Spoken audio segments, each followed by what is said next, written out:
बिस्मिल्लाहिर्रहमानिर्रहीम। अस्सलाम वालेकुम नाजरीन, अगर किसी भी शख्स की जहनी सेहत मुतासर हो जाए तो हमारे माशरे के अंदर अक्सर लोग इस कश्मकश में रहते हैं कि मरीज़ को कोई दिमागी बीमारी है या फिर जिन्नात का साया है। अक्सर लोग ऐसे मरीज़ों को पीर बाबों के पास ले जाना शुरू कर देते हैं।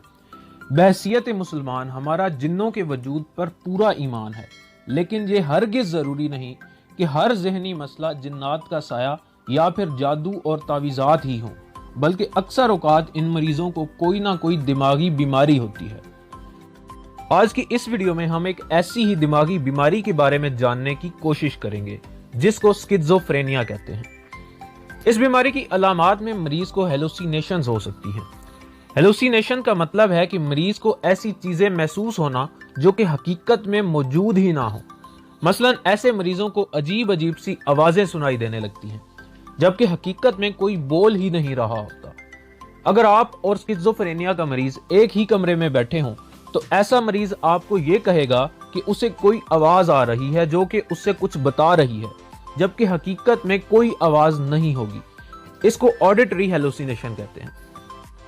आपको अक्सर ऐसे मरीज अपने आप से ही बातें करते महसूस होंगे। दरअसल ये मरीज अपने कान में आने वाली आवाजों से बातें कर रहे होते हैं, या फिर ऐसा मरीज अकेले बैठे हुए ही मुस्कुराता हुआ नजर आता है। दूसरी किस्म की हेलुसिनेशंस जो हो सकती हैं उन्हें विजुअल हेलुसिनेशंस कहते हैं, जिसमें मरीज को अजीब अजीब सी मखलूकात नजर आती हैं। हेलुसिनेशंस के अलावा स्किज़ोफ्रेनिया के मरीजों को डिल्यूजन्स हो सकती हैं। डिल्यूजन का मतलब है कि मरीज किसी ऐसी चीज पर मुकम्मल यकीन रखना शुरू हो जाता है जिसका हकीकत से कोई ताल्लुक नहीं होता। आप चाहे जितना मर्जी उस बंदे को समझा लें, वो मानने को तैयार नहीं होता। डिल्यूजन्स की एक किस्म को डिल्यूजन ऑफ परसिक्यूशन कहते हैं। इसमें मरीज को दूसरे लोगों पर बेजा शक होने लगता है। मसलन मेरे रिश्तेदार ही मेरे खाने में जहर देकर मारना चाहते हैं, या फिर इन मरीजों को यह महसूस होता है कि लोग उनके बारे में बातें कर रहे हैं और उसका मजाक उड़ा रहे हैं। इसको डिल्यूजन ऑफ रेफरेंस कहते हैं। कुछ मरीज तो ऐसे होते हैं जो कि अपने आप को कोई बहुत बड़ी हस्ती समझना शुरू हो जाते हैं, जैसा कि वो कोई वली या बुजुर्ग हैं।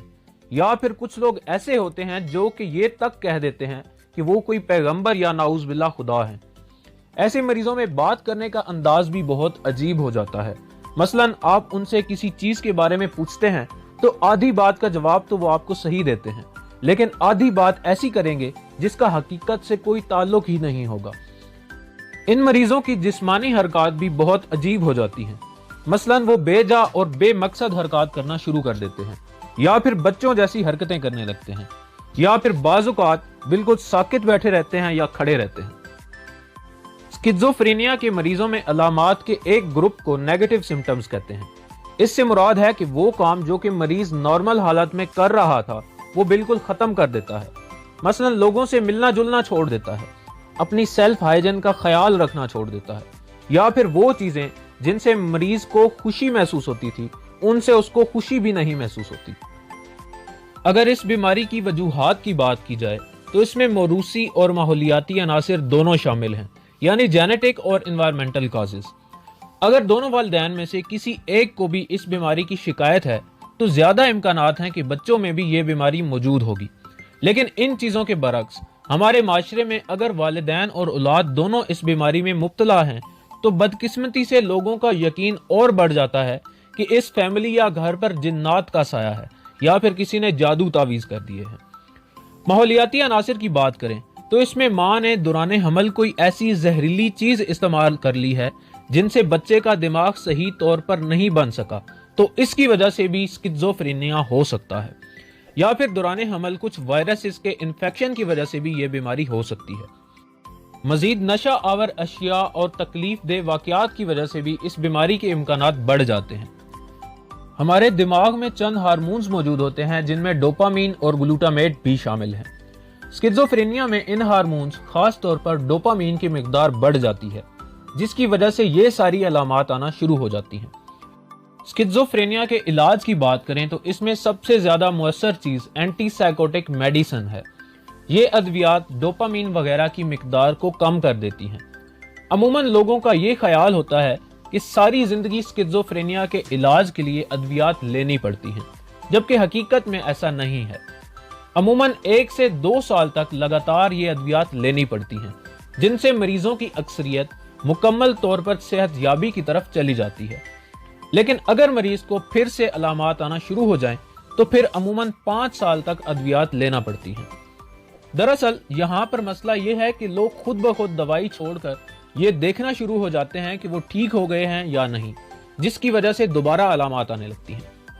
या फिर कुछ लोग ऐसे होते हैं कि जो कि लगातार दवाई लेने से घबराते हैं, लेकिन इनके लिए भी अभी इंजेक्शन मौजूद हैं जो कि अमूमन चंद महीनों के बाद लगवाने पड़ते हैं। स्किज़ोफ्रेनिया के मरीजों के बारे में अमूमन लोगों का ये गलत रवैया है कि वो जारहाना हो सकते हैं और उनसे उनको खतरा हो सकता है, जबकि ऐसा नहीं है, बल्कि स्किज़ोफ्रेनिया के मरीज अक्सर औकात लोगों के जारहाना रवैये का शिकार हो जाते हैं। इसलिए जरूरी है कि मरीज की साइकोथेरापी के साथ साथ करीबी रिश्तेदारों की भी काउंसलिंग की जाए कि आपने किस तरह ऐसे मरीज का ख्याल रखना है। मजीद ये बात भी देखने को आई है कि मुतवाज़न ग़िज़ा ना होने की वजह से चंद विटामिन्स की कमी हो जाती है, जो कि स्किज़ोफ्रेनिया की एक वजह बन सकती है। इसलिए ऐसे मरीजों को विटामिन डी, जिंक और विटामिन B12 वगैरह भी दिए जाते हैं। हमारे माशरे में कुछ लोग चंद दिन अद्वियात लेने के बाद आराम ना आने की सूरत में पीर बाबों का रुख करते हैं। ये जरूरी नहीं कि अद्वियात शुरू करते ही बीमारी ठीक हो जाए, बल्कि बीमारी की अलामात कम होने में 4 से 5 हफ्ते लग सकते हैं। इसलिए अद्वियात को नहीं छोड़ना चाहिए। अगर आपके इर्द गिर्द भी कोई ऐसा मरीज मौजूद है जिसको ये सारी अलामात हैं, तो आपको चाहिए कि उसको किसी मुस्तनद साइकेट्रिस्ट के पास जरूर रेफर करें। अगर आज की वीडियो पसंद आए तो वीडियो को लाइक करें, चैनल को सब्सक्राइब करें और साथ में मौजूद बेल आइकन को प्रेस करना ना भूलिएगा। मजीद इस तरह की मालूमाती वीडियोस के लिए देखते रहिए इल्मी वर्ल्ड।